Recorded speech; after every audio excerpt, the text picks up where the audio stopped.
This is my mastery assignment for Module 1. First topic, integration by parts, which is the process of splitting apart a function in order to integrate it.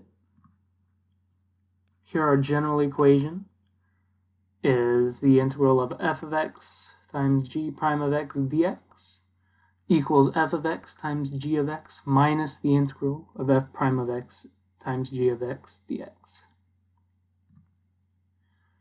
Here you're going to want to choose f of x such that when you take the derivative of it, becomes simpler, and g prime of x such as when you integrate it, it doesn't get any more complex. And a side note, this is just a method for integration and may not work in all cases. An example, the integral of e to the x times sine of x dx.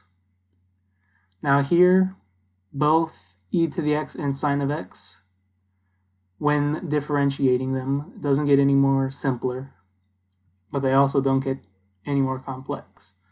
So it doesn't matter what you choose to be f of x and g prime of x. Here I chose e to the x to be f of x. The derivative of that is e to the x. G prime of x to be sine of x. The antiderivative of that is cosine of x. Plugging all of these into our equation gives us the integral of e to the x sine of x dx equals e to the x cosine of x minus the integral of e to the x cosine of x dx. Now we still have an integral over here that we need to integrate. So again, we'll do by parts one more time. E to the x cosine of x dx. Again, with e to the x sine of x, taking the derivative of any one of these two doesn't matter. They'll both stay the same. They're not going to get any more simpler. So again, I chose f of x to be e to the x. The derivative of that is e to the x. G prime of x to be cosine of x, and g of x to be negative sine of x. Plugging it into our by parts equation gives us negative e to the x sine of x minus the integral of negative e to the x sine of x dx. And combining our two by parts equations, we have e to the x cosine of x minus negative e to the x sine of x minus the integral of negative e to the x sine of x. Now we can distribute the negative to simplify it. As you can see, we have the integral of e to the x sine of x on both sides of our equation. So what we can do is we can add by the integral of e to the x sine of x on both sides. And then we get 2 times the integral of e to the x sine of x equals e to the x cosine of x plus e to the x sine of x. Dividing both sides by 2, these 2's over here cancel out.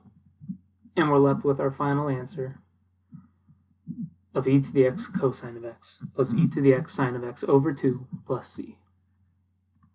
Next topic is improper integrals, which is an integral with infinity as one or both of the limits of integration, or an integral where the integrand approaches infinity. If the result of the integral gives infinity, then we say that it diverges. It doesn't give us an answer. If the result of the integral gives us a real number, we say it converges.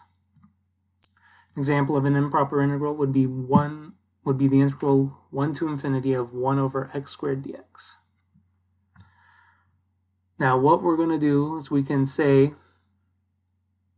the integral of 1 to b, the limit of this as it approaches infinity, of 1 over x dx, and integrating 1 over